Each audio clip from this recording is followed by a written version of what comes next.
दीपावली के दिन घर की जो महिलाएं व्रत व उपवास रखती हैं, वे पूजन के समय माता लक्ष्मी और गणेश जी महाराज की कहानी अवश्य सुनती हैं, जो इस प्रकार है। लक्ष्मी माता की कहानी। एक समय एक नगर में एक साहूकार रहता था। उसकी एक बेटी थी। वह नित्य प्रतिदिन पीपल सींचने जाती थी। उस पीपल के पेड़ पर माता लक्ष्मी का वास था। एक दिन माता लक्ष्मी साहूकार की बेटी से बोली कि तुम मेरी सहेली बन जाओ। साहूकार की बेटी यह सुनकर माता लक्ष्मी से बोली कि पहले मैं अपने पिताजी से पूछकर आऊंगी, उसके बाद ही आपकी सहेली बनूंगी। घर आकर साहूकार की बेटी ने अपने पिताजी को यह बात बताई। पिताजी ने अपने पुत्री से कहा कि वे तो लक्ष्मी जी हैं, तुम कल उनकी सहेली बन जाना। साहूकार की बेटी दूसरे दिन भी पीपल सींचने गई। माता लक्ष्मी साहूकार की बेटी को देखकर उसके पास आई और बोली, तुम अपने पिताजी से पूछकर आई हो, आज मेरी सहेली बनोगी? साहूकार की बेटी बोली, हाँ, मैं आज तुम्हारी सहेली बनूंगी। वे दोनों सहेली बन गई। कुछ समय इसी तरह व्यतीत हो गया। एक दिन माता लक्ष्मी ने साहूकार की बेटी को जीवन का न्योता दिया। साहूकार की बेटी माता लक्ष्मी के घर जीवने आई। माता लक्ष्मी ने साहूकार की बेटी को साल दुसाला ओढ़ने के लिए दिया, रुपए दिए। सोने की चौकी पर बैठाकर सोने की थाली में 36 प्रकार का भोजन कराया। साहूकार की बेटी जीम कर वापस जाने लगी तो लक्ष्मी जी ने उसका हाथ पकड़ लिया और कहा, मैं भी तुम्हारे घर जीमने आऊंगी। साहूकार की बेटी बोली, हाँ हाँ, जरूर आना। वह घर जाकर उदास होकर बैठ गई। साहूकार अपने पुत्री के पास गया और बोला, बेटी तुम तो सहेली के घर जीमने गई थी, फिर उदास क्यों बैठी हो? साहूकार की बेटी बोली, पिताजी, लक्ष्मी जी ने मुझसे कहा है कि वे भी हमारे घर जीमने आएंगी, लेकिन हमारे घर में तो कुछ भी नहीं है। उन्होंने तो मुझे इतना दिया, सोने की चौकी पर बैठाकर सोने की थाली में अनेक प्रकार के भोजन कराए, मैं उन्हें कैसे जिमाऊंगी?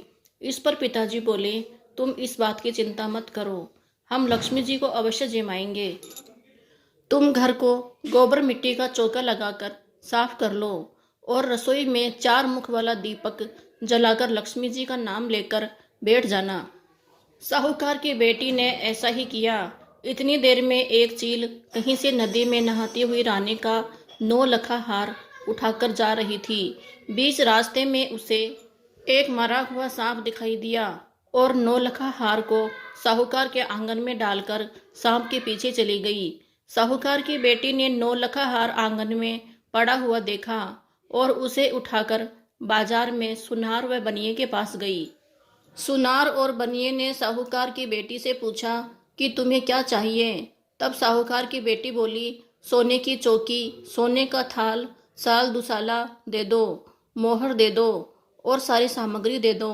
36 प्रकार का भोजन हो जाए, इतना सामान दे दो। सारी चीज लाकर बहुत तैयारी करी और रसोई बनाई। तब गणेश जी महाराज से कहा कि लक्ष्मी जी को बुलाकर लाओ। आगे आगे गणेश जी और पीछे पीछे लक्ष्मी जी साहूकार की बेटी के घर आए। साहूकार की बेटी ने सोने की चौकी बिछाई और कहा, सहेली चौकी पर बैठ जाओ। लक्ष्मी जी ने कहा, सहेली चौकी पर तो मैं राजा रानी के भी नहीं बैठी। साहूकार की बेटी ने कहा, मेरे यहाँ तो बैठना पड़ेगा। फिर गणेश जी और लक्ष्मी जी चौकी पर बैठ गए। लक्ष्मी जी और गणेश जी को साहूकार की बेटी ने जिमाया, बहुत खातिर की और लक्ष्मी जी उस पर बहुत खुश हुई। साहूकार की बेटी के घर में खूब रुपया पैसा हो गया, लक्ष्मी हो गई। साहूकार की बेटी ने कहा, मैं अभी आ रही हूँ, तुम यहीं बैठी रहना। और वह काम करने लगी। लक्ष्मी जी गई नहीं और चौकी पर बैठी रही, उसका इंतजार करती रही। घर में धन का भंडार भर गया। हे लक्ष्मी माता, जैसा तुमने साहूकार की बेटी को दिया वैसा सबको देना। कहता न सुनता न हुकारा भरता न, सारा परिवार ने दीजो। पीहर में दीजो, ससुराल में दीजो, बेटा पोता ने दीजो। हे लक्ष्मी माता, सबका कष्ट दूर करना, दरिद्रता दूर करना, सबकी मनोकामना पूर्ण करना। बोलो गणेश जी महाराज की जय, लक्ष्मी माता की जय। इसके बाद गणेश जी महाराज की कथा सुने, जो कि हमारे डिस्क्रिप्शन में दी गई है, या फिर चैनल को सब्सक्राइब करके चैनल में जाएं। इसके नीचे ही गणेश जी महाराज की कहानी दी गई है।